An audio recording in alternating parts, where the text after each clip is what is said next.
aku contohkan. Yohanes 14 nomor 12. Jika engkau mengasihi aku, kata Yesus, maka engkau juga akan melakukan pekerjaan yang aku, Yesus, akan lakukan. Hari ini Bang Suma duduk merenung, duduk di teras melihat dan menatap. Di hari Sabtu berjalan seorang wanita beriringan kemudian dengan teman-temannya menggunakan baju batik. Baju batiknya kemudian di atas lutut, lengannya pun di atas siku. Mereka berjalan dengan menenteng sebuah buku di ketek, berjalan dengan rambut yang pirang. Jalannya berdiri tegak, betisnya seperti seibarat pemain kesebelasan. Tegak, betisnya besar berjalan, dan saya tahu mereka lagi berjalan menuju kepada sebuah rumah gedung bernama gereja. Saya berpikir, apakah Yesus pergi ke gereja? Sedangkan di dalam tradisi Yudaism, mereka jalannya menuju ke Mikdas. Mikdas itu adalah sinagoge, tempat berkumpulnya orang-orang suci. Yang masuk di dalam wajib hukumnya bersunat, wajib wudhu baru bisa masuk ke dalam, wajib mandi junub baru bisa masuk ke dalam. Gak boleh juga menggunakan alas kaki. Sedangkan Yesus mengatakan, aku mengenal pengikutku, mereka mengikuti aku. Ketika aku ke Mikdas, ketika aku ke sinagoge menyembah kepada Elohim, mereka pun melakukan hal yang sama. Tapi ada kemudian seperang manusia yang justru kemudian berjalan ke kiri menuju ke sebuah gedung tempat penyembahan terhadap roh yang bernama Yesus Kristus. Nah, inilah yang terjadi. Ketimpangan yang begitu nyata yang tidak disadari oleh karena kudu terlanjur jatuh cinta. Mata buta, telinga kemudian tuli, hidung tersumbat, kemudian otaknya mampet. Kenapa? Karena hanya doktrin, dogma, tanpa mau menyentuh esensi kebenaran yang ada dalam buku yang mereka pegang sendiri. Ini celakanya. Ini celakanya seperti itu. Maka tugas kita sebagai umat Islam kemudian menyadarkan, wahai saudaraku, Taurat punya legitimasi dari Nabi Musa, Injil punya pengajaran Nabi Isa alaihi salam, dan bahkan di dalam kitab kalian Markus 14 bagaimana kemudian Yesus mengajarkan kemudian Injil, Markus 11 dan seterusnya. Jelas nyata Yesus mengajarkan Injil. Yohanes 1 bahkan diterangkan kemudian kalau Yesus itu mengajarkan Injil di Galilea bersama dengan Filipus, dan selanjutnya Filipus mengajarkan juga Injil Yesus dan seterusnya, bla bla bla bla bla dan seterusnya. Artinya bahwa ketika hari ini orang Kristen yang menopang keimanannya adalah buku Roma, Filipi, Kolose, Efesus, Galatia dan Timotius dan entah beranta itu semuanya, maka yang muncul kemudian pertanyaan yang indah. Dari mana buku ini Kristen dapatkan dan apakah memiliki legitimasi dari Yesus? Kalau tidak ada, lalu gaya-gayaan, joget sana, joget sini, nyanyi sana, nyanyi sini. Kalau tidak ada panduannya, tidak ada legalitasnya dari Yesus, lalu untuk apa Cak Ayu? Gagah-gagahan, tapi tak ada legalitas, tidak ada standar pengakuan, tidak ada ijazah, tidak ada putusan dari Yesusnya. Untuk jadi selamat pakai buku ini, untuk jadi selamat gunakan kitab ini. Tak ada itu. Lalu kesia-siaan yang kayak mana lagi yang harus Anda lakukan ketika ternyata Anda menemukan bahwa kitab yang Anda tenteng hari ini, jangankan sebagai firman Tuhan, untuk dikenali Yesus aja kagak. Lalu tujuan Anda beragama itu apa? Bang, tujuan Anda menyembah sesuatu yang bernama Yesus itu. Udah cukup lah ngomongnya. Silakan. Iya, silakan Anda ngomong 3 jam ke depan sampai selesai. Enggak ada akhir kayak gitu. Ini sebentar, saya tanya dulu yang di atas. Kamu buka mic-nya. Agama apa? Amung? Itu Islam Bang Naga, dia bola bali dia naik loh. Oh Islam, oh turunkan aja kalau Islam. Iya bola bali dia naik. Lanjut Enis. Ya ini tadi si Juma udah menjelaskan semua tentang Alkitab. Sekarang saya tanya. Tua lagi Bang Juma dari kau ini sopan kau napa? Bang Juma bilang tua dia dari Jangan kau. Pak si Juma. Biar Udah tahu sopan kau. tidak Jangan Pak apa-apa. si Juma. Manggil Udah, nama dulu, Tuhannya Pak. aja dengan Yesus kok nggak apa-apa. Apalagi kalau Iya. nama saya. Aku dengar dulu itu. Iya, silakan. Juma sekarang menjelaskan semua Bible ini segala macam. Memang saya akui kau pandai mendongeng memang. Terima kasih. Cuma, Minimal ada kata saya mau pandai. bilang sama kamu Juma. Iya. Kamu sudah mengucapkan seperti itu, sudah ada teguran sama kau. Contohnya kayak kaki kau tuh melepuh, ya kan? Nah, sekarang you puasa sekarang, ya kan? Jadi apalah Iya. artinya kamu mengungkapkan seperti itu? Apakah seperti itu ajaran Muslim, Islam? Kalau saya Jawab. membuat Anda panas, alhamdulillah saya membuat Kristen yang lain adem. Dan saya lebih memilih yang adem daripada Anda yang panas. Dari Ada mana berapa jalannya adem? banyak kemudian pastor pendeta dan juga kemudian jemaat-jemaat gereja yang tertolong dengan pernyataan-pernyataan saya.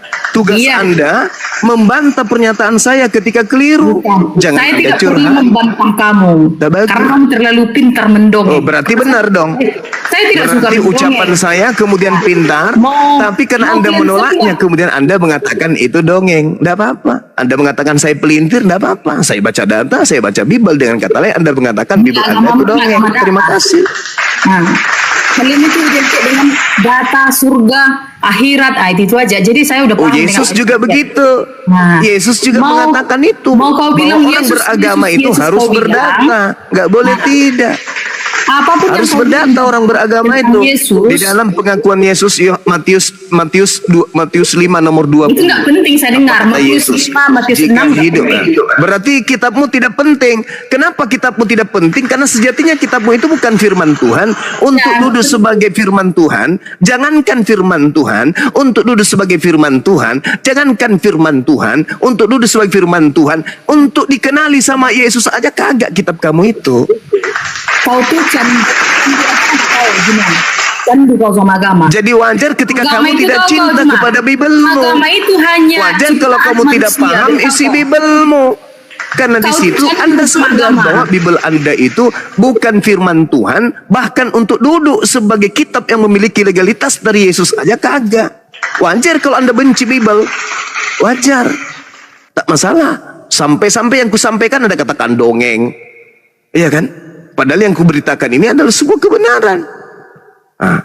Ayo, makanya saya katakan, buat apa kalian beragama? Kalau agama yang Anda anut itu, Yesus pun tak kenal agamamu. Untuk apa coba? Anda sampai bongkok menjadi Kristen, tapi Yesus tidak mengenal agama Anda itu buat apa coba? Silakan Anda nangis. 3 jam ke depan menangislah dengan nada yang indah. Silakan. Silakan, Dek. Ini siapa di hostnya nih? Yang herannya Jangan kau emosi, itu- makanya jangan emosi, Yang herannya santai. saya melihat kau Juma. Jangan emosi, santai napa santai. Jangan emosi. Relax. Dengarkan pembacaan Bible yang saya bacakan. Saya tahu. Saya sudah Uraian mendengar saya semua diresapi. Habis itu ditanggapin. Jangan emosi, santai aja. Ya, saya mau menanggapi semua apa yang kau ucapkan. Iya, tapi kenapa jantungnya Saya pindah loncat paham. kiri kanan, Semua jantung kok yang pindah ke kau- kanan? Kamu dengar dulu. Kamu udah satu Jangan hari emosi tadi. tapi santai ya. Saya tidak Ya, emosi. Jangan emosi ya. Saya Ya hanya tapi tidak emosi kok, daging betisnya gemetaran kayak gitu. Santai aja kenapa? pokoknya saya hanya memperingati kamu saja. Jangan sampai kuburan. Kamu peringati saya, sementara Iya. Tuhanmu sendiri kena kutuk di atas salib. Tidak perlu. Tuhanmu kena kutuk. Saya alhamdulillah sampai hari ini sehat walafiat. Jadi begini saudariku, gini. Jangan sombong, jangan ego terhadap kebenaran itu. Yakinkan diri Anda bahwasanya memang Yesus tidak memberikan legitimasi kepada Bible. Itu aja, udah selesai. Betul kan? Ada nggak legitimasi Yesus terhadap Bible Anda? Ada nggak? Nggak ada kan? Nah, buku ini yang tidak dikenali oleh Yesus menghantarkan Anda kemudian menjadi Kristen. Sekarang tujuanmu apa Juma untuk kedepannya? Tujuan saya mencerdaskan anak bangsa, membantu Setelah pemerintah cerdas, untuk apa lagi mencerdaskan tujuan anak kamu bangsa. selanjutnya? Tujuan kamu Kalau, selanjutnya apa? kalau mereka sudah Supaya, cerdas, supaya semua orang jadi supaya kemudian ingat setiap manusia memiliki hak prerogatif untuk selamat dunia akhirat. Kan begitu? dari Kan begitu kan? dari mana kamu tahu? Yang ini? Jangan di-mute, Dari jangan mana? di-mute. Siksa dia nanti, semakin emosi nanti. Jangan sampai suaminya pulang dihantamnya pakai panci. Jangan di-mute, biarkan saudari kita berbicara. Jangan di-mute, siapa nih? Jangan emosi nanti. Aku juga nanti yang lari kalau di emosi. Ya, silakan. Jangan di-mute, loh. Ya, jangan Ini di-mute. siapa yang mute? Ini si Juman yang mute ini. Astagfirullahaladzim, jangan di-mute. Siapa yang mute ini? Moderator saya moderator dengan The King yang lain. Nah, Jangan dibawa Bang Juma ya. Yang naikkan kamu Makanya saya. jangan kau mute. Ya Hmm, udah. Pak. Alamat. Sopan sikit. Untuk Alamak, moderator kan? jangan di-mute kan. Jangan di-mute. Jangan di-mute, teman-teman. Jangan di-mute loh. Iya. Silakan. Sudah saya bilang, kamu membaca Bible, menjelaskan semuanya, sejarah ini segala macam, memang saya akui. Kamu pintar di bidang itu. Tapi saya menyimpulkan itu semua hanya dongeng. Cuma tujuan kamu untuk kedepannya apa? Saya membantu pendeta pastor. Beritakanlah Injil kepada seluruh makhluk. Jadikanlah semua bangsa menjadi muridku. Kan begitu poinnya. Maka beritakanlah Injil kepada semuanya. Aku bantu. Sekarang ketika Injil itu diberitakan, apa poin yang kita ingin tangkap dan apa yang kita pakai untuk menangkap? Akal bukan? Maka aku sampaikanlah kepada saudara, apa isi dari Bible Anda yang Anda sebut Injil. Sekarang fungsinya otak itu apa? Fungsi otak menelaah isi dari kitab kita. Kan begitu? Betul? Tapi bagi saya, kamu itu cuma memecah belah agama. Tidak bisa. Indonesia berlandaskan kepada ketuhanan yang Maha Esa. Betul? Jadi kamu tidak menghargai perbedaan dong? Loh, bukan saya tidak menghargai perbedaan. Kalau saya tidak menghargai perbedaan, maka saya cuek-cuek saja. Bukti bahwa saya menghargai perbedaan itu, saya hadir di tengah-tengah perbedaan itu untuk menyatukan sikap. Menyatukan pendapat. Bahwa Tuhan itu satu. Bahwa Tuhan itu satu. Dan Tuhan itu tidak serupa dengan makhluk. Setuju nggak? Oh tidak. Oh tidak, Coba kamu ucapkan itu ke agama Buddha. Apa yang mereka bilang? Loh, mereka juga mengatakan bahwa yang Maha Kuasa itu cuma satu. Oh begitu. Ya iyalah. Oh jadi kamu mau memaksa orang Kristen itu harus sama dengan kamu gitu? Loh, kok saya harus memaksa? Saya menyampaikan. Menurut Yesus Tuhan itu ada berapa? Pokoknya bagi kami Kristen Nah, itu susah kalau pokoknya. Gak bisa pokoknya, adik. Apapun pidato kamu, Juma, kami tidak akan mempengaruhi iman kami. Tetap Jesus Christ is God. Jesus Christ itu God, ya? Apakah saya memaksa? Saya kan tidak memaksa, Dek. Saya kan tidak memaksa. Saya kan hanya menyampaikan sebagaimana Al-Quran menguraikan, ud'u ila sabili rabbi, ada perintah untuk menyeru. Lalu kemudian di Bible Anda juga ada perintah untuk menyeru. Ketika perintah dari Kristen untuk menyeru, Islam juga menyeru, maka para penyeru bertemu. Bedanya penyeru dari Islam meluruskan kaidah-kaidah yang bengkok, sedangkan penyeru dari Kristen membengkokkan kaidah-kaidah yang lembut, yang lurus. Perbedaannya itu di situ. Kalau kami dari apologet Islam ini meluruskan yang Anda bengkokkan, kalau Anda membengkokkan apa yang diluruskan oleh orang benar, oleh Yesus, oleh Musa, oleh Nabi Muhammad. Tuhan satu, kata Nabi Musa, kata Yesus, kata Nabi Muhammad. Kalian Tuhan berapa? Mau bilang satu, malu, takut, ragu-ragu, khawatir, was-was. Bilang Tuhan satu. Yang mana yang satu itu? Yesus, Bapak, dan yang lain pensiun. Iya kan? Jadi ragu untuk mengatakan itu. Maka mari kita kemudian menyatukan tekad dengan niat yang baik. Anda bertujuan mengajarkan orang tentang Kristen, saya bertujuan mengajarkan orang tentang Islam. Maka ketika perbandingan agama ini kita godok, kita kaji, kita perbincangkan, kita perbandingkan, maka apa yang terjadi? Ya, uraian-uraian kita itu menghantarkan kita, Anda masuk ke Islam, saya masuk ke Kristen. Saya tetap di Islam pembahasannya, sekali-kali masuk di Kristen. Anda tetap di Kristen pembahasannya, sekali-kali masuk di Islam. Itu baru dinul yang betul. Masing-masing kita mempertahankan argumentasi berdasarkan data yang ada. Saya mempertahankan argumentasi saya dengan menggunakan data Bible. Anda menguatkan argumentasi Anda dengan menggunakan argumentasi Quran. Kenapa bisa demikian? Karena Al-Quran diwahyukan untuk seluruh umat manusia termasuk Anda. Kenapa bisa demikian? Karena Bible diberitakan untuk kepada seluruh umat manusia termasuk Bang Suma. Jangan alergi. Jangan alergi. Jangan Anda pegang polpen, di mana dia akan terjebak dengan hukum, di mana ada deliknya. Anda tungguin terus. Ini kena hukum ini, lapor, hubungi dosmen. Bukan begitu caranya orang beragama. Bukan begitu. Orang yang beragama adalah orang yang membuka hatinya, jiwanya, pikirannya, hidupnya, waktunya, tenaganya, hartanya untuk menerima kebenaran dari sumber manapun. Sebagaimana saya membahas Bible. Kenapa? Saya tidak alergi. Karena Bible itu diindikasikan adalah hasil penyelidikan orang-orang yang hidup di hampir 2000 tahun yang lalu. Berarti itu adalah barang yang mahal. Barang yang mahal. Kita punya uang nih, uang sebelum Indonesia merdeka, kita pelihara baik-baik. Kenapa? Karena dia memiliki nilai histori. Oke? Kita memiliki pengajaran pemberitaan manusia yang konon ceritanya hidup di 2000 tahun yang lalu, bahwa itu adalah sesuatu hal yang harus kita bayar mahal.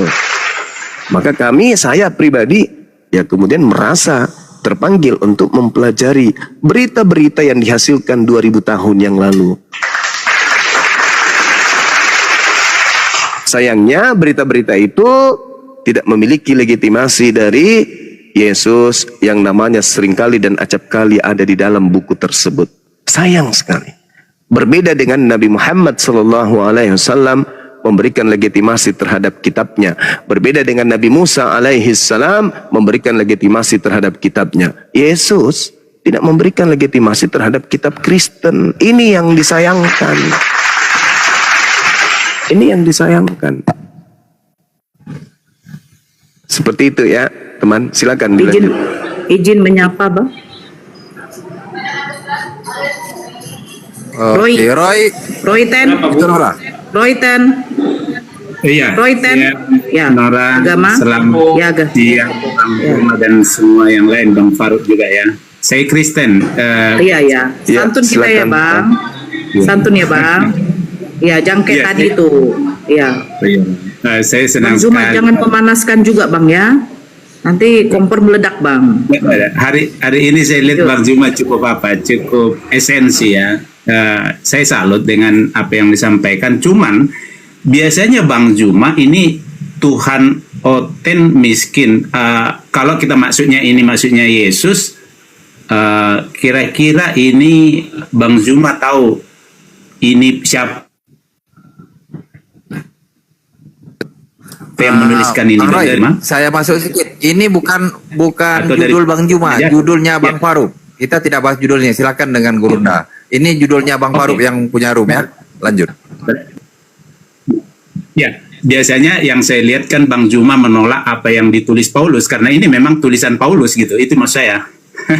Di situ menariknya karena berapa kali saya dengan Bang Juma itu sering tidak menerima kalau saya memberikan argumentasi dari Udah tulisan nggak apa-apa, Paulus. langsung aja Bang Roy, langsung aja nggak apa-apa. Kalau temanya ini pun juga nggak apa-apa dibahas, ayo, nggak apa-apa. Mau bertanya sama Bang Zuma silahkan juga, nggak apa-apa. Mau nanggapin yang tadi nggak apa-apa gitu loh. Lanjut aja nggak apa-apa. Silakan. Banyak yang disampaikan tadi, banyak saya yang setuju gitu. Cuman saya agak tertarik karena memang tulisan ini kan diambil dari apa ini? Dari 2 Korintus 8 ayat 9 ini, judul ini.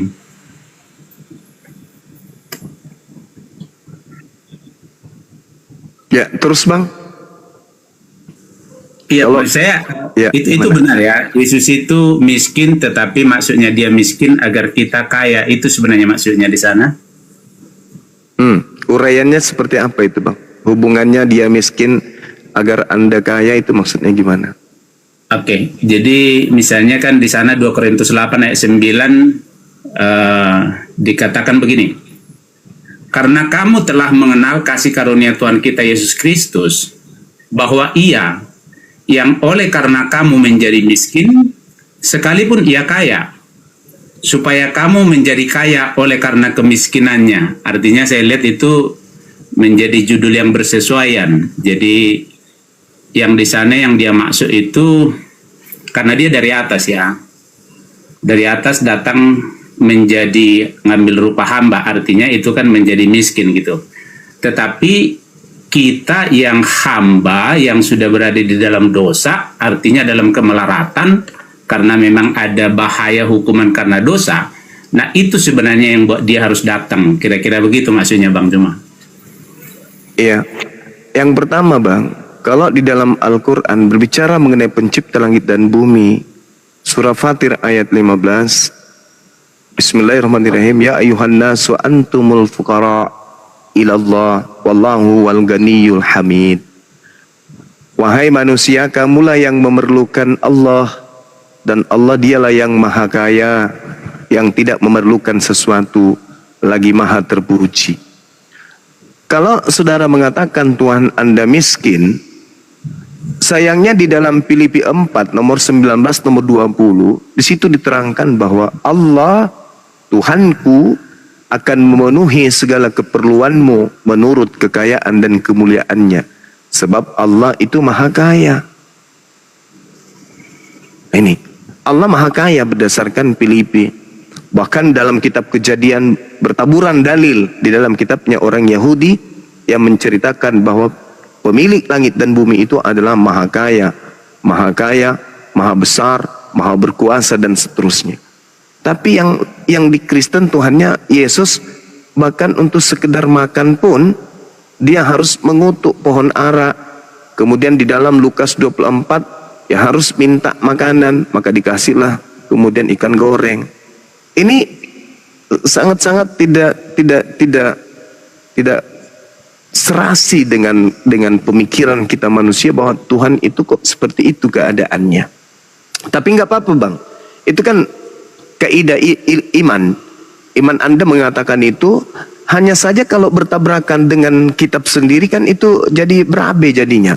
Apa yang diterangkan kemudian dalam kitab yang Anda pegang, Tuhan maha kaya, Tuhan maha luas, Tuhan maha kuasa, Tuhan maha memiliki, itu tidak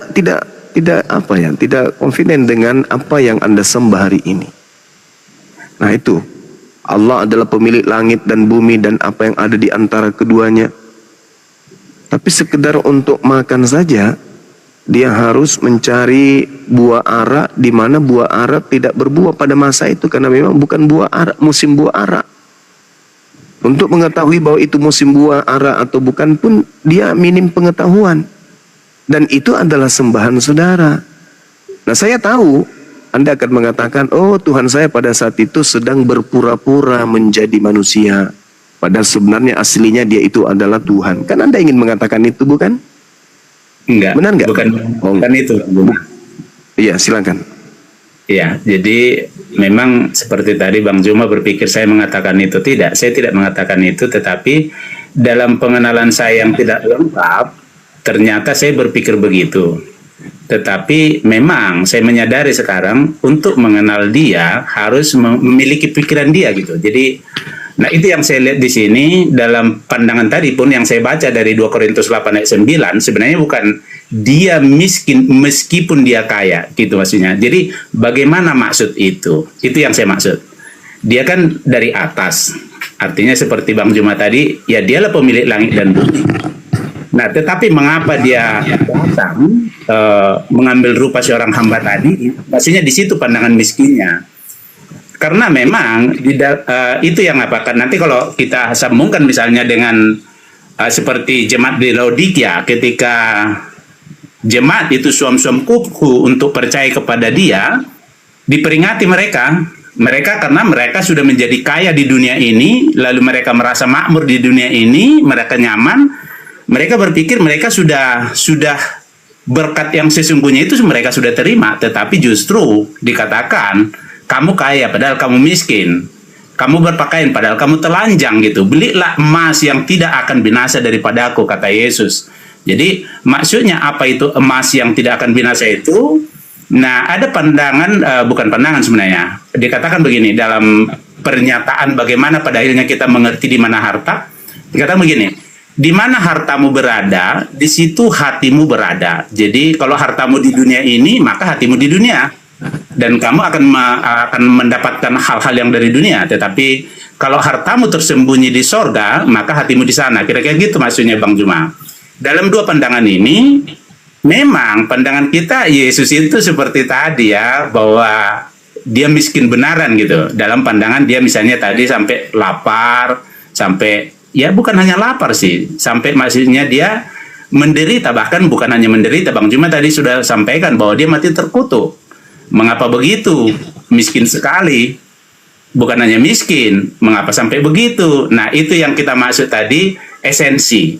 Nah, itu yang saya tadi menarik dalam diskusi ketika diangkat topik ini dan Bang Juma memaparkan, cuman tadi yang memang wajar lah. Kalau orang Kristen itu bisa menjadi seperti marah seperti Ibu tadi, ya wajar aja, karena dalam pengertian dia kan menggunakan pemikiran itu tadi, memakan pemikiran yang demikian gitu. Tapi saya tidak melihat memang Allah itu miskin, tidak. Pencipta itu miskin, tidak. Yesus itu miskin, tidak. Tetapi saya mengerti sekarang apa maksudnya kaya gitu. Jadi ada beberapa bahasa di dalam Alkitab itu, contoh misalnya baru. Dalam pandangan manusia baru kan contoh tahun baru, berarti ya bulan 1 lah itu, bulan 2 menjadi buruk gitu. Tapi dalam pandangan Yesus yang baru itu berarti dia tidak akan pernah menjadi usang lagi. Panjang, misalnya panjang umur. Orang berpikir panjang umur misalnya sekarang lah 100 tahun panjang umur. Padahal misalnya kalau Adam aja kan sampai 960 tahun. Artinya itu baru 10% dari sana udah dianggap panjang sekarang gitu. Padahal tidak. Maksudnya panjang itu ya tidak berakhir, kira-kira gitu. Jadi perbandingan pandangan antara pemikiran manusia dan pemikiran Allah di sini kadang yang menjadi bentroknya. Pemikiran kita gunakan menilai Allah, ya memang tidak mungkin lah, itu tidak logis lah, kira-kira gitu Bang Juma. Oke, baik kawan. Jadi gini, ketika saudara memaparkan tentang perihal Yesus, dia tidak miskin tapi dia kaya. Bagi saya itu adalah suatu pembelaan iman terhadap sembahan. Wajar. Nah, saya sebagai orang di luar Kristen melihat di sini Yesus sebagai Tuhan yang berpura-pura. Dia maha kaya. Dia Tuhan katanya, yang kemudian remeh-temeh alam semesta ini buatnya. Tapi pada faktanya, realnya secara histori, ketika dia datang sebagai manusia, dia butuh suplemen makanan, minuman. Dia butuh nutrisi untuk hidup. Dia butuh oksigen untuk hidup. Dia butuh air untuk hidup. Dia butuh apa yang dibutuhkan oleh makhluk untuk hidup. Kalau nanti kemudian Anda mengatakan dia itu pada saat itu sebagai manusia, oke, I know, saya tahu.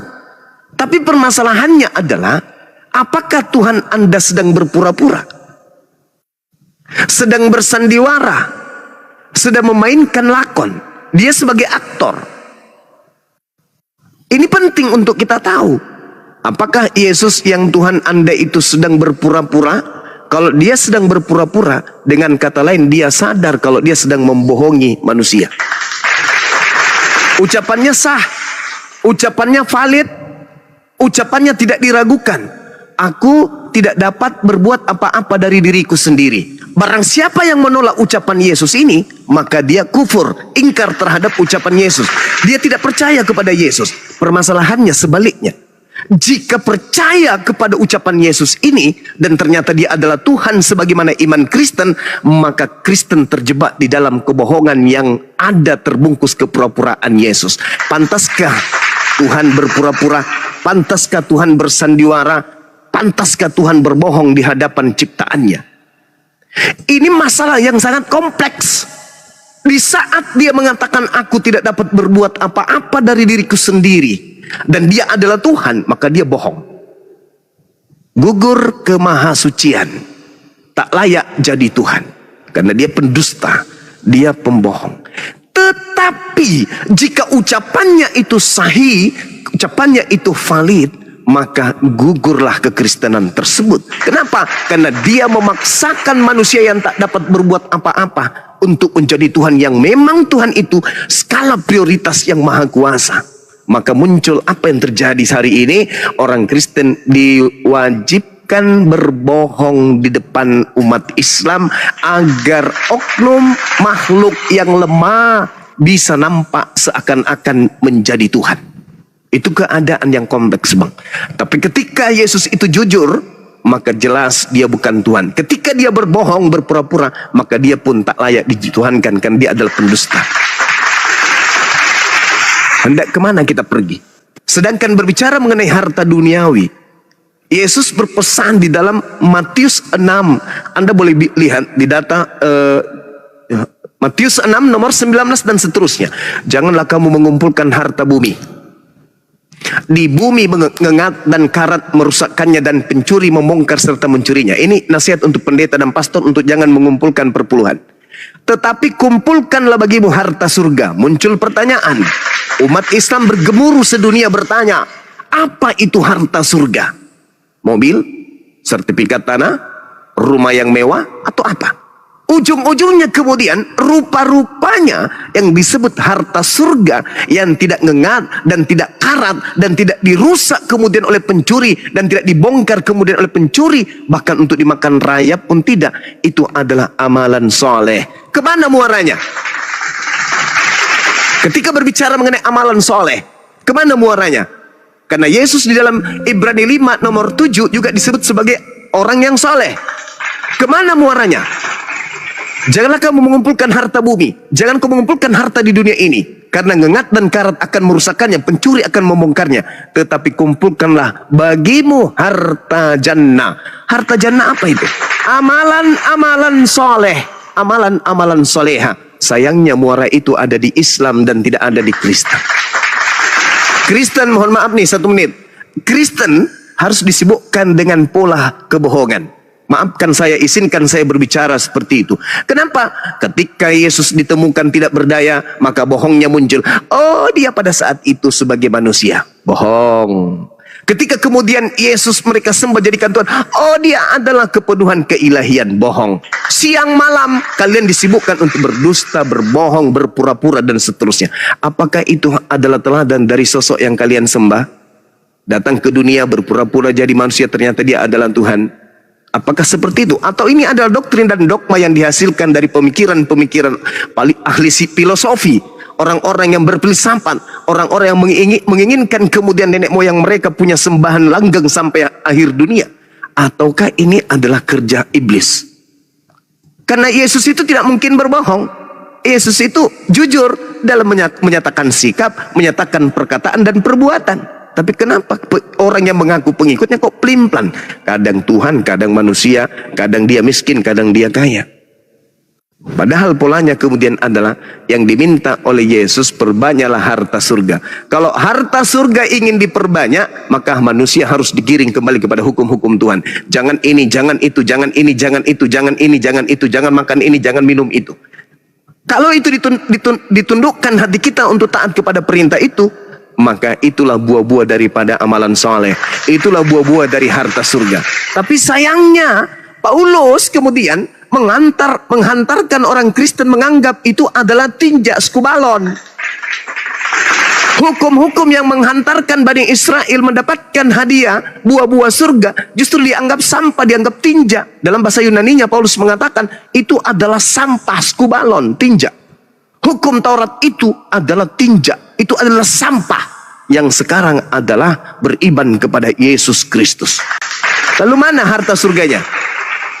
Harta surganya yang mana? Sedangkan harta surga itu adalah amalan-amalan. Di dalam Matius 19, guru, ya paman, seperti apa kelakuan, perbuatan, tindakan, pola hidup, gerakan tubuh, gerakan hati, supaya saya bisa masuk ke dalam surga? Apa kata Yesus? Gerakkan tubuhmu dan jasadmu, jiwamu untuk jangan membunuh. Gerakkan tubuhmu, jasadmu untuk menyembahnya kepada ilah Abraham, ilah Yakub, ilah Ishak, ilah Yakub. Gerakkan jasad dan tubuhmu untuk mengikuti aturan-aturan mainnya.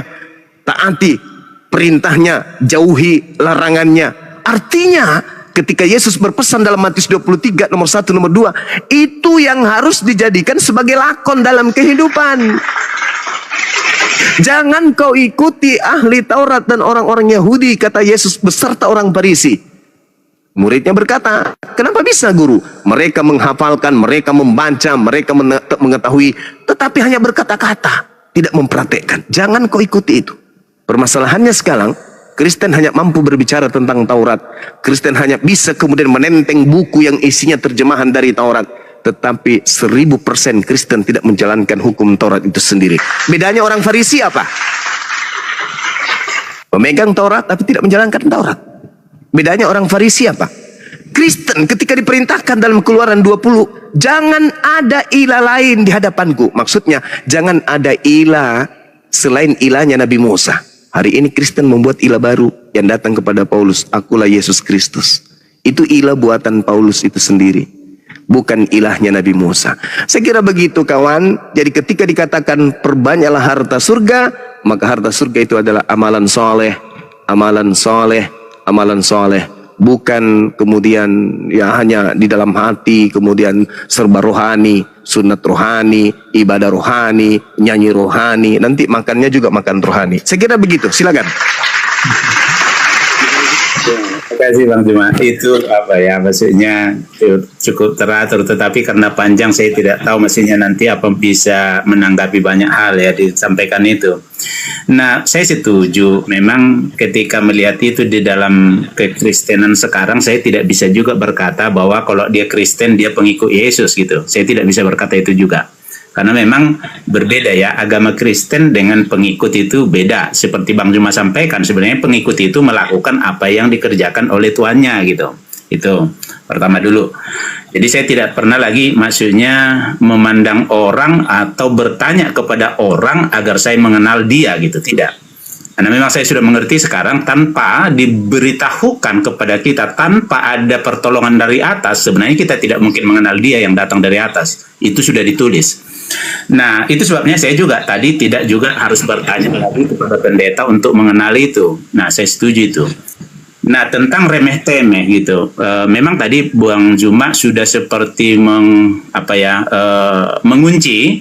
Kalau dia pura-pura tidak pantas Tuhan, kalau dia serius dengan perkataannya tidak pantas Tuhan juga. Nah, jadi nggak ada pilihannya di sana. Tetapi memang dia menjadi Tuhan bukan karena dia pura-pura atau dia memang serius melakukannya. Tetapi memang Bapa yang di sorga itu yang menyatakan itu. Nah, itu sebabnya dikatakan mengapa dia harus menjadi Tuhan. Saya katakan Tuhan ya, karena kalau sebenarnya kalau saya berkata Tuhan dengan Tuhan pun dalam pemikiran apa yang di dalam kitab suci itu bisa saya terangkan, tetapi dalam pemikiran orang kan nanti seperti Yesus itulah Bapa itu. Nah, itu memang menjadi kesulitan sendiri nanti dia di sana. Nah, itu yang banyak orang-orang Kristen banyak berdebat dan memang menjadi kesulitan dia di sana gitu. Jadi saya melihat bahwa ketika dikatakan Allah itu tidak pernah dia maksudnya seperti ada lagu, bahkan sekarang lagu rohani orang Kristen, suka-sukamu Tuhan, suka-sukamu Tuhan. Wah, saya betul-betul itu sedih mendengarnya. Kenapa? Tanpa pengertian. Jadi pencipta itu betul-betul memang adil gitu. Jadi kalau dia suka-suka itu lalim, kita harus bisa mengenal dia dengan cara yang ditunjukkannya, melalui perbuatannya, melalui perkataannya, melalui kehendaknya. Jadi itu harus pasti gitu. Maka ada dalam cerita Alkitab seperti Ayub. Ayub ini sangat soleh, saking solehnya dia kan kalau ada misalnya di dalam hukum Taurat, kalau lakukan kesalahan harus mengorbankan hewan untuk penebusan itu, tebus salah gitu. Nah, karena dia kaya raya, dia punya anak 3, laki-laki dan perempuan juga. Nah, orang itu dalam kekayaan itu bersukacita tiap malam karena mereka mengundang teman-temannya untuk berpesta. Jadi, Ayub ini selalu mengorbankan hewan dengan berpikir, siapa tahu anak-anakku melakukan kesalahan. Bukan karena dia tahu anak-anaknya salah, bukan. Tapi dalam kesalehan, dia mengorbankan itu karena berpikir, siapa tahu anak-anakku berbuat kesalahan. Itulah kesalehannya. Tapi dalam suatu waktu, jalan-jalanlah iblis ini berdiskusi dengan bapak itu. Kau lihat Ayub, bagaimana hambaku Ayub? Katanya kepada iblis, wah, ya wajarlah dia memuji-muji engkau, orang dia semua ada gitu, ada semua, nggak ada yang susah dalam hidupnya, dia kaya raya, dia sehat, dia begini. Oke, aku berikan kuasa kepadamu untuk mengambil seluruh kesehatan dan juga hartanya. Lalu dalam satu waktu ditimpa kebinasaanlah seluruh orang itu, hartanya habis dan sampai akhirnya anak-anaknya habis, sampai Ayub dicaci maki oleh istrinya. Maksudnya istrinya bilang, udahlah, kutuki Tuhanmu itu, habis itu matilah kau gitu. Karena Ayub sendiri sudah sangat menderita, di dalam badannya pun ada borok. Oke, tetapi dia tidak mau mengutuki Allah itu. Dia berkata kepada istrinya, loh, masa kita terima yang baik aja dari dia, kalau yang buruk kita tidak terima? Akhirnya istrinya maksudnya seperti mengutuki dia lah. Nah, terdengarlah kepada 3 orang sahabatnya dia, ada Bildad, Sua, dan satu lagi di sana dari Teman. Mereka itu melihat Ayub dengan seluruh penderitaan itu. Bang Zuma, tahu berapa lama orang tertegun? Kita biasakan lihat penderitaan orang bisa tertegun sampai misalnya bermenit-menit, kira-kira begitulah. Oh, mohon maaf, Bang Zuma lagi keluar ya? Ya, host. Halo? Kayaknya mental. Bang Naga, Teking, lihat di bawah. Bang Faro. Bang Naga, Teking. Bang Faro.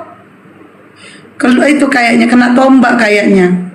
Bang Naga, Bang Faro, Teking. Ini gak ada moderator yang ini. Iya, lanjut bang. Lanjut bang. Makasih. Jadi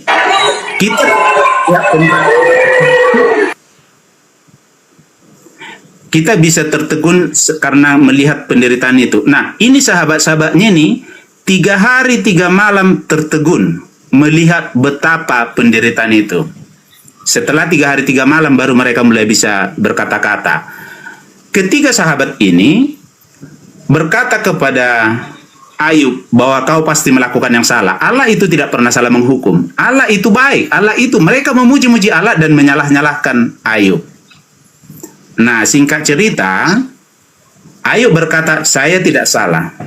Saya bisa berdiskusi dengan Allah itu, dengan Bapak itu, hanya jangan dibawa wibawanya, nanti saya ketakutan sebelum ngomong gitu. Oke? Jadi dia tidak salah, dia itu pendapatnya. Sampai akhirnya teman-temannya juga seperti memarahi dia. Mana ada manusia yang benar? Mana ada kau tidak salah? Allah itu yang selalu benar gitu. Tetapi di akhir cerita, justru ketika maksudnya Allah itu datang dalam berkata-kata dengan Ayub, dikatakan, Ayub, mari kita bicara sebagai laki-laki. Karena itu permintaan Ayub. Ketika aku menjadikan bumi ini dengan seluruh tiang-tiangnya, dengan seluruh rancangannya, kau di mana? Ketika aku menjadikan kuda Nil yang ada di sungai Nil dengan seluruh rahangnya yang kuat itu, kau di mana? Lalu Ayub langsung berkata, hanya dari orang aku dengar tentang engkau.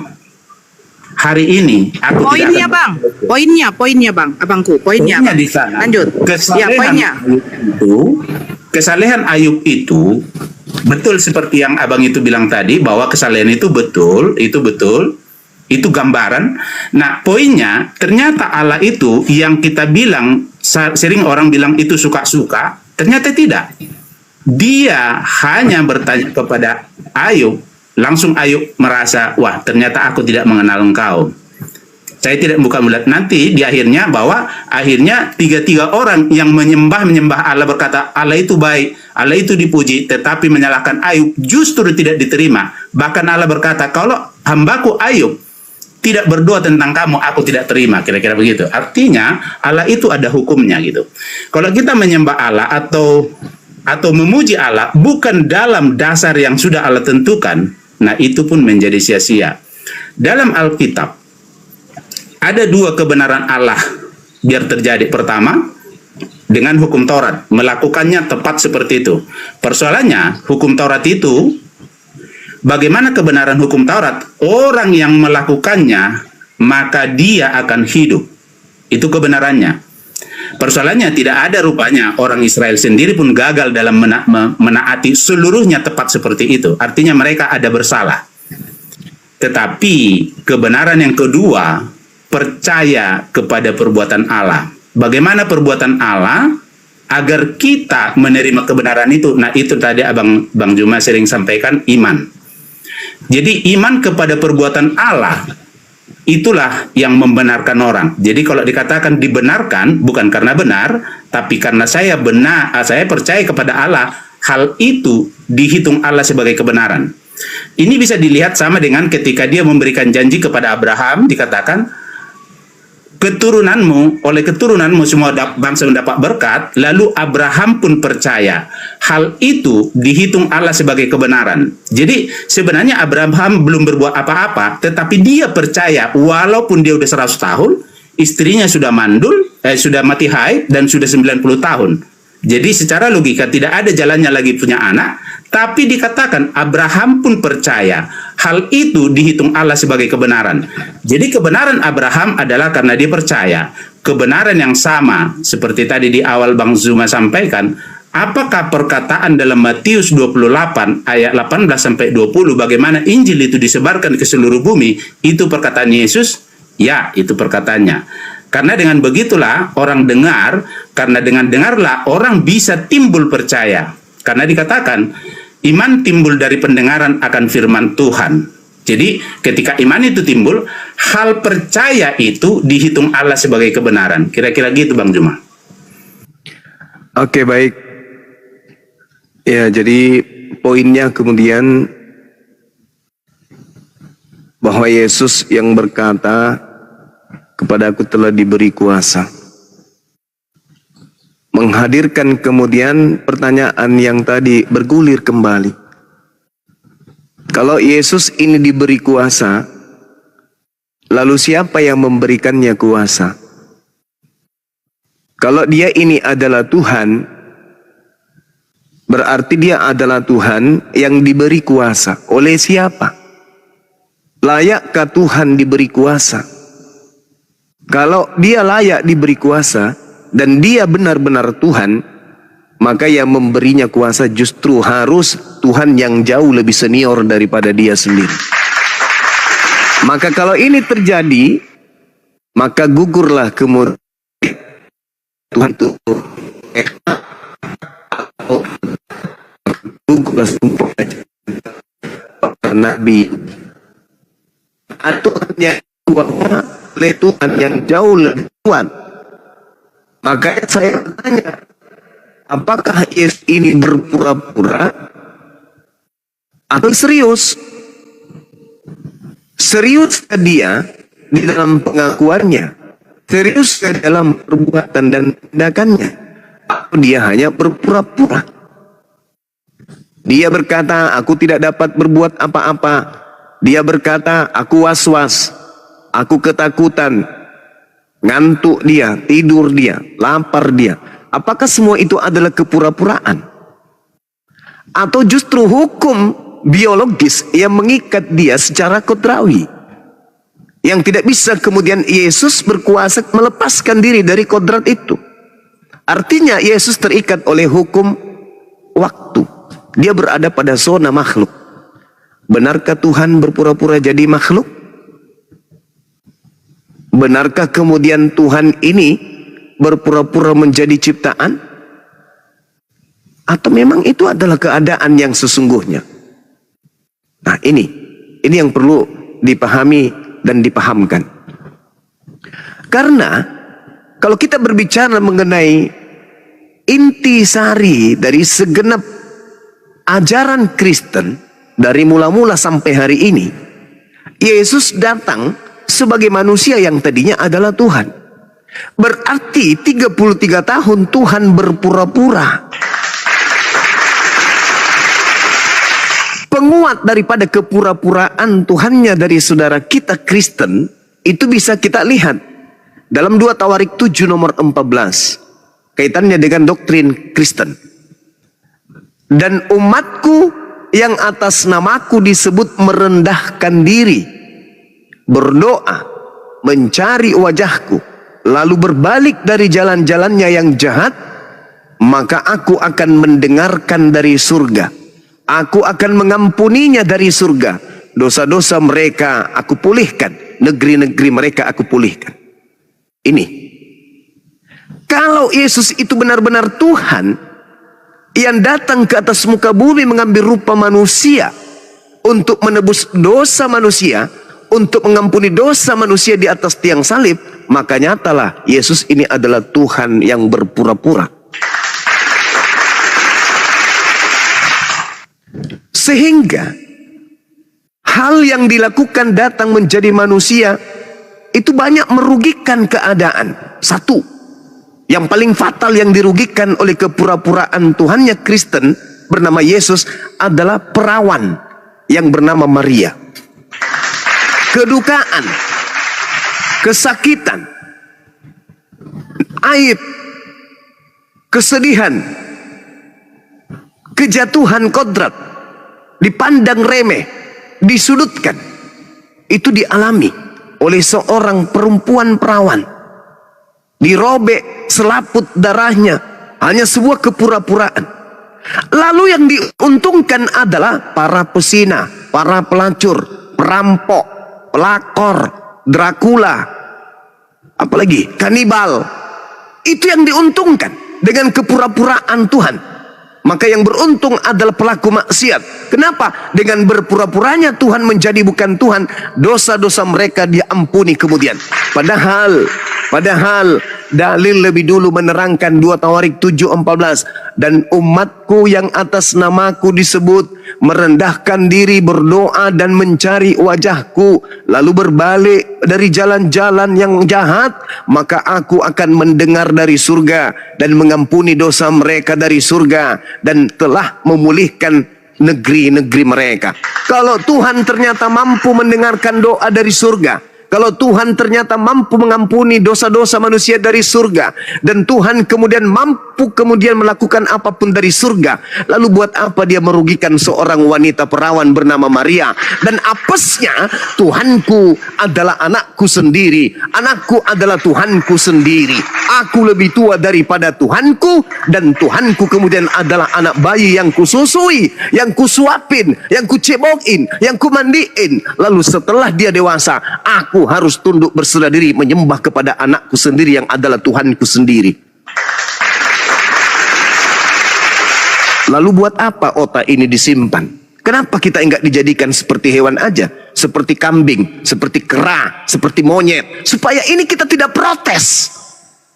Kenapa kita harus menjadi manusia yang berakal?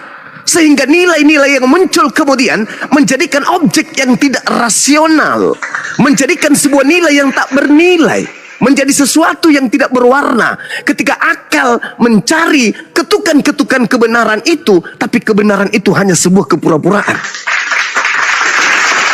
Seorang ibu hamil diungsikan, diusir, difitnah, hanya sekedar sesuatu yang menjadi ini jangan ada akal. Kenapa kita tidak kayak Adam aja?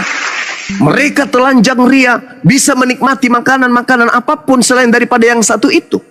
Kenapa enggak seperti Adam saja? Seperti kambing, seperti sapi. Mereka tidak punya hukum, mereka tidak punya aturan. Maka hidup sebagai makhluk Tuhan sama di hadapan Tuhan. Bedanya, kok kita harus ada neraka sih? Kenapa enggak kayak ayam saja? Mereka bahagia dengan mengulik-ngulik sampah. Mereka bisa hidup, memperpanjang masa hidupnya, membesarkan anak-anak mereka dari sebuah telur menjadi ayam baru, hanya dengan mengais-ngais harta. Tidak ada neraka yang mengancam bagi mereka, tidak ada siksaan kubur yang mengancam bagi mereka, tidak ada penyakit jantung bagi mereka, tidak ada lever, tidak ada kanker, tidak ada bisul bagi mereka. Kenapa tidak jadi ayam saja kalau ternyata Tuhan hanya berpura-pura menjadi manusia? Apa yang salah di sini? Ini harus dipertanggungjawabkan kemudian. Orang-orang Kristen harus mempertanggungjawabkan keadaan ini. Ketika kemudian perintah beritakanlah Injil kepada seluruh makhluk, maka uraian-uraian ini harus dengan tinta emas mereka torehkan kepada manusia yang mampu berpikir selayaknya Bang Subah. Ketika Tuhan mengatakan, aku Tuhan mendengarkan doamu dari surga, aku Tuhan menghapuskan doamu dari surga, aku Tuhan mengampuni segala kesalahanmu dari surga, lalu buat apa dia merusak tatanan kehidupan akal manusia? Untuk apa dia harus membuat manusia itu gila sampai dia harus menutup malu di hadapan orang-orang yang berakal? Tuhanmu mati, Tuhanmu ditombak, Tuhanmu bla bla bla. Untuk apa? Melahirkan sebuah dosa dan fitnah terhadap manusia sesama manusia. Apakah Tuhan itu benar? Apakah Tuhan itu maha suci?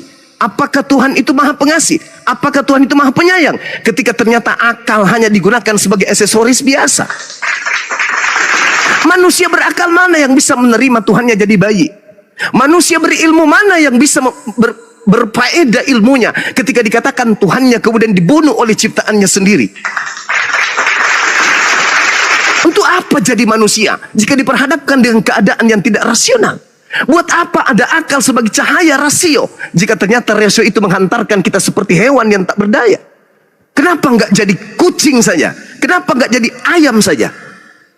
Supaya kita terbebas dari neraka. Kita diancam neraka dengan kepura-puraan.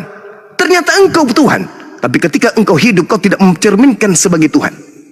Ternyata tidak mengimani dirimu. Kau pasangkan akal sebagai riset awal dari ciptaanmu. Kau simpan akal itu kepada kami untuk kami menelaah kebenaran ketuhananmu. Tapi ternyata sisi engkau pada saat engkau berpura-pura, ternyata saya harus menjadi hewan yang hanya mengatakan imani saja, percayai saja, yakini saja. Lalu akal saya ini untuk apa? Kalau pola itu benar, lalu untuk apa akal ini? Ketika kemudian Tuhan mengatakan, aku mengampuni, aku mendengarkan, aku menghapuskan dosa, aku memulihkan kemudian dari langit, dari surga. Lalu buat apa dia turun berpura-pura? Menjadikan anak manusia berdarah-darah, jutaan manusia menjadi mati karenanya. Peperangan antar akidah, antar agama terjadi. Saling menguatkan akidahnya masing-masing. Inilah yang benar, itulah yang benar. Ternyata Tuhan bisa kemudian mengampuni dosa dari langit. Untuk apa dia turun? Ternyata Tuhan rupanya bisa menghapuskan dosa-dosa dari surga. Lalu untuk apa dia turun? Menghancurkan kemudian pola kehidupan manusia. Ada yang menjadi Kristen, ada yang menjadi Hindu, ada yang menjadi Yahudi, ada yang menjadi Islam. Ada yang menolak, ada yang tidak menolak, ada yang menerima dan seterusnya. Maka muncul pertanyaan, benarkah saudara punya Tuhan itu berpura-pura? Adakah seperti itu? Bukankah Tuhan itu maha hak? Bukankah Tuhan itu maha benar? Bukankah Tuhan itu maha suci? Bukankah Tuhan itu bukan pendusta? Bukankah Tuhan itu bukan persandiwaraan? Bukankah Tuhan itu bukan kepura-puraan?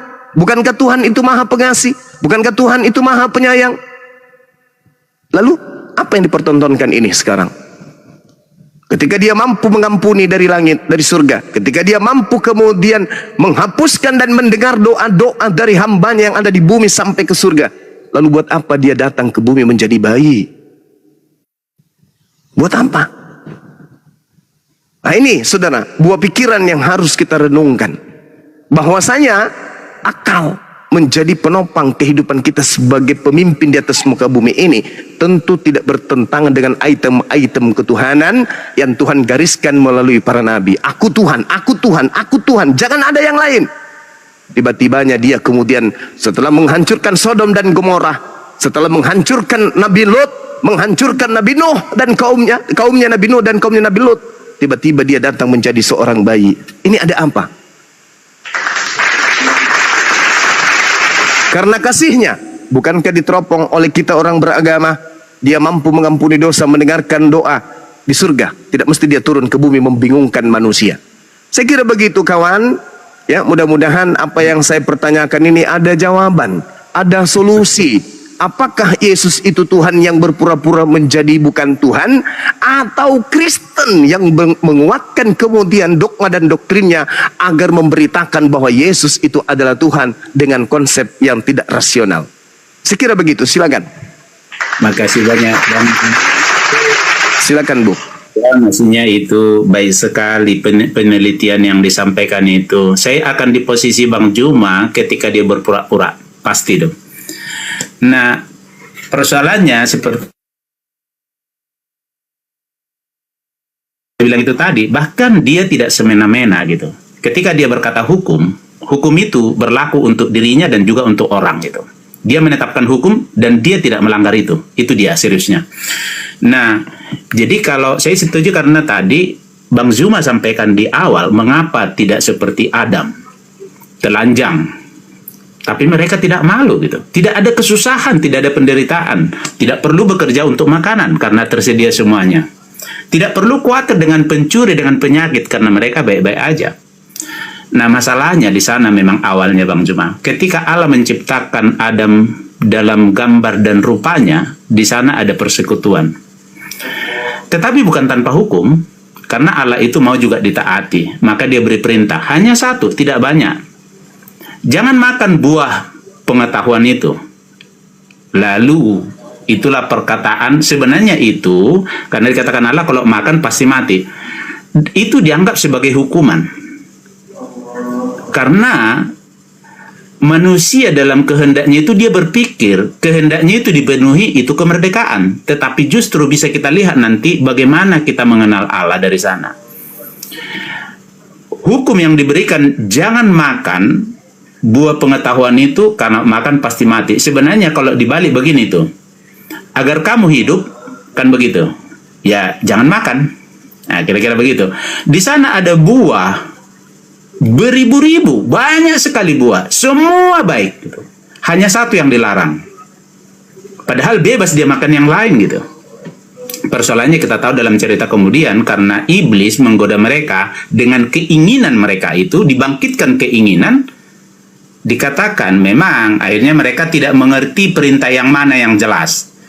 Iblis berkata begini, pasti Allah katakan jangan makan semua. Tetapi Hawa sepertinya tahu tetapi tidak penuh. Oh bukan, hanya satu yang dilarang. Karena kalau dimakan atau diraba pun kami mati. Padahal sebenarnya Allah berkata tidak perlu seperti ditambahi Hawa itu sedikit. Padahal dikatakan jangan makan pasti mati. Tapi dia berkata kami raba pun, kira-kira gitu. Jadi, nah di sana iblis langsung sekak langsung di sana. Oh, tidak betul kamu mati, tapi kamu seperti Allah tahu yang baik dan yang buruk. Nah, di si keinginan Tuhan ini ingin seperti Allah. Anehnya, mereka kan diciptakan dalam rupa dan gambar Allah. Tetapi mereka malah ditipu, kamu seperti Allah. Padahal tadinya mereka seperti Allah memang. Seperti Bang Zuma sampaikan, mereka bergaul. Tetapi itulah tipuan keinginan. Maka, pendeknya mereka makan. Berarti jatuh. Nah, setelah mereka makan itu, jatuh dalam dosa, disitulah mulai ada ketakutan, ada malu karena telanjang, ada bersembunyi ketika Allah datang. Jadi memang dosa itu akan bisa kita sadari ketika kita melakukan dosa. Kita malu, kita takut, kita tidak mau datang kepada Allah. Kenapa? Allah itu terang.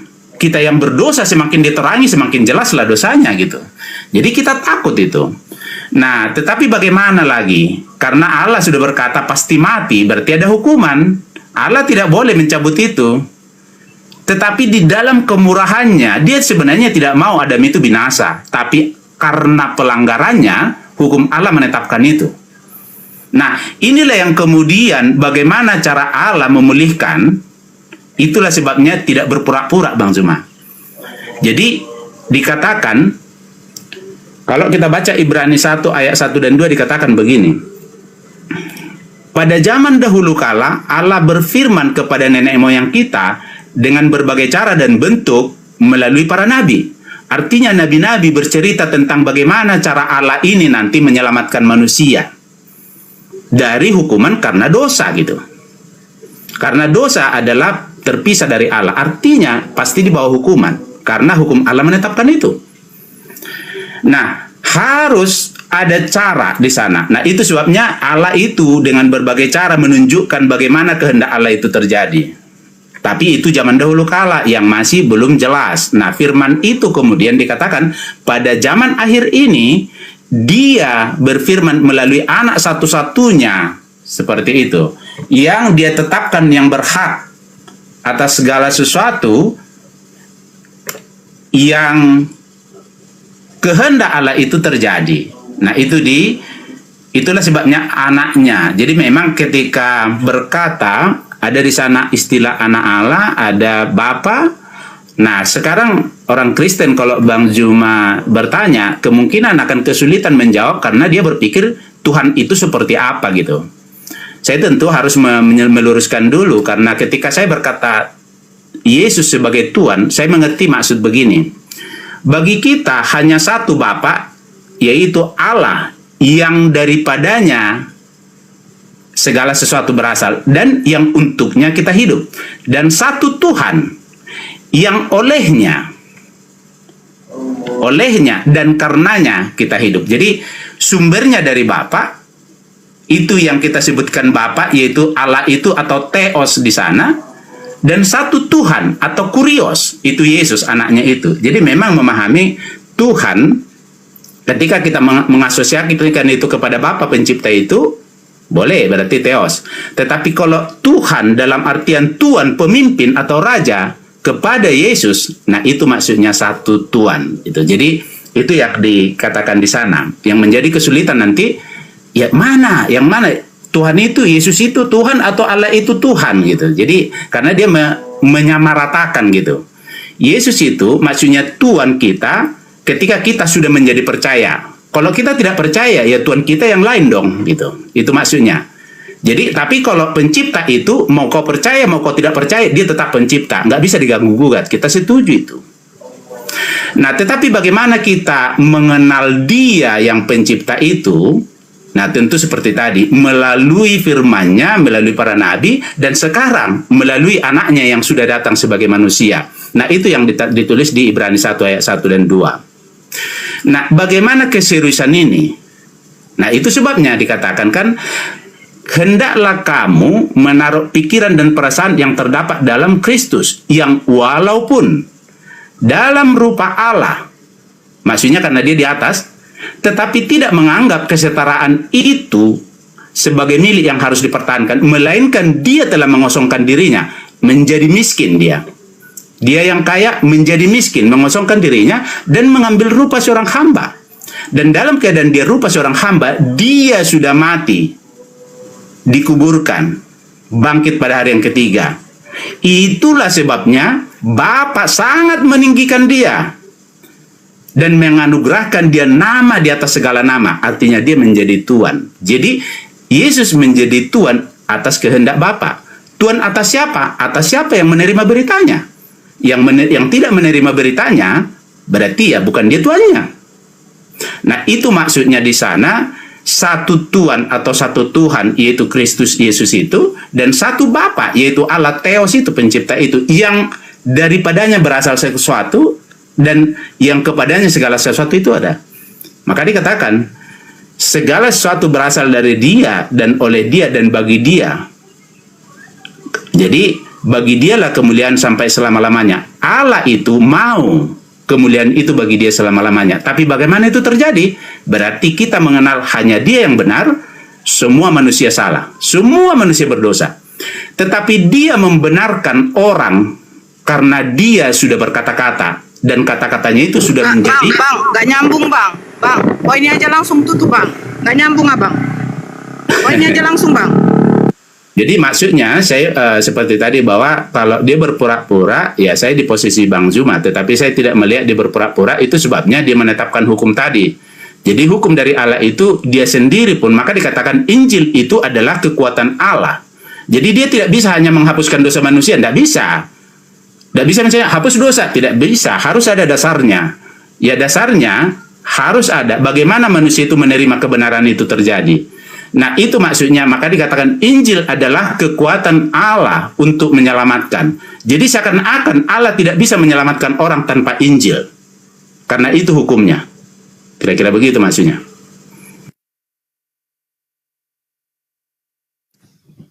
Iya.